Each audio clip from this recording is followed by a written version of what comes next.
12 janvier 2010, Haïti a subi un tremblement de terre qui a fait des centaines de milliers de morts et plus d'1,5 million de sans-abri. Et au final, qu'est-ce qu'ils ont eu? Un remake de We Are the World et quelques maisons construites, mais aussi rapidement qu'une maison bled. Aujourd'hui, on va voir ensemble comment ce qui aurait dû être la plus grande opération de reconstruction de la perle des Antilles s'est finalement terminé en une escroquerie et en un scandale international. Et évidemment, tout ça après générique.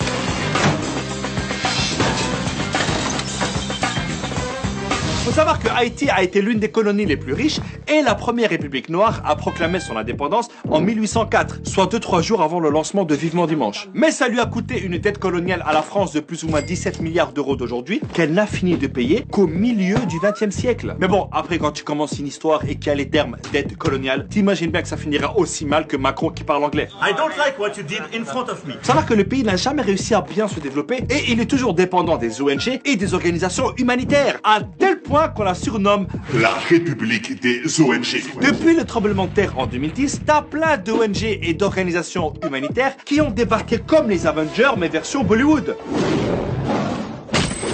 Parce que t'en as plein qui ont fait des trucs sans logique, sans coordination et énormément d'argent a disparu. Et croyez-moi, c'était pas la faute de Carlos Ghosn. Eh, c'est notre territoire ici, tu vois bien qu'on est en train de distribuer de la nourriture. Ouais, ben nous on a des camions avec des couvertures. J'ai faim, j'ai froid. La ferme! Tu vois pas qu'on est en train de te sauver la vie là? C'est un truc de fou! La politesse! Bon, qui a faim? Qui a froid? Le gros problème aussi, c'est que t'as des humanitaires qui se sont crus tout permis. Les gars, on n'est pas à la police ici, hein. Il y a des règles. Par exemple, Oxfam avait des employés qui ont organisé des orgies avec des prostituées. C'est quand même triste pour une ONG reconnue pour son excellent travail. T'as aussi les casques bleus de l'ONU, censés protéger la population après le tremblement. Ben les mecs, ils ont apporté le choléra avec eux. Ça a fait plus de 10 000 morts et 800 000 malades. Et encore, il a fallu du temps pour que l'ONU reconnaisse son erreur. Et puis t'as des gentils ONG qui ont distribué de la nourriture sans penser aux agriculteurs locaux. Comment tu veux que le paysan vend ses légumes quand en face t'as un mec qui vend tout gratuit? Mais la médaille d'or du grand n'importe quoi revient à la Croix-Rouge américaine. Elle a recueilli 488 millions de dollars de dons jusqu'en 2015. Et elle a été accusée de n'avoir construit que 6 maisons.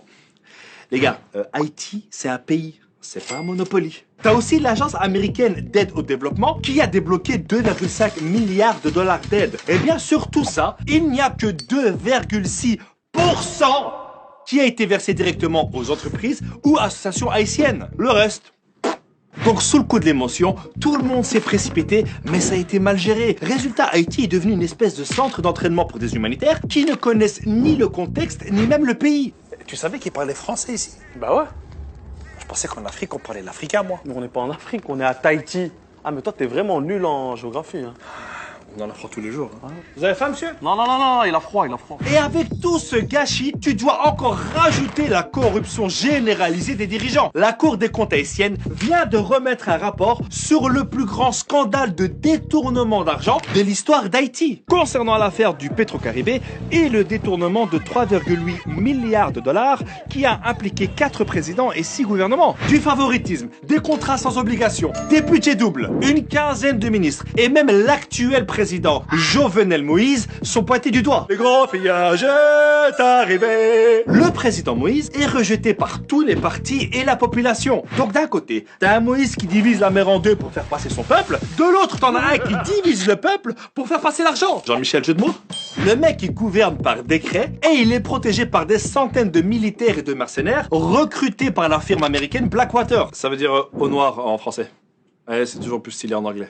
10 ans après le tremblement de terre et l'intervention internationale, le pays s'est encore plus appauvri et la criminalité a explosé. Le peuple haïtien proteste depuis 2 ans contre l'injustice et la classe politique corrompue. Ah, là-bas, c'est pas des gilets jaunes qui doivent être distribués, hein, mais des gilets pare-balles. Avant le séisme, Haïti était classé 149e sur 182 selon l'indice de développement humain. Aujourd'hui, malgré toute cette aide humanitaire, le pays est classé 168e. Et il y a toujours des problèmes d'insécurité, de maladies et il manque de tout. Je pense pour sortir de ça, il faudrait une vraie enquête. Et quand je te parle d'enquête, je te parle pas d'un sondage fait par des ONG à la sortie d'un métro, mais d'un vrai bail à l'échelle internationale pour savoir qui sont les responsables de ce pillage. Je pense que la France devrait aussi revoir son histoire et rembourser sa dette d'indépendance à Haïti, ce qui, je pense, lui permettrait de s'en sortir un peu mieux.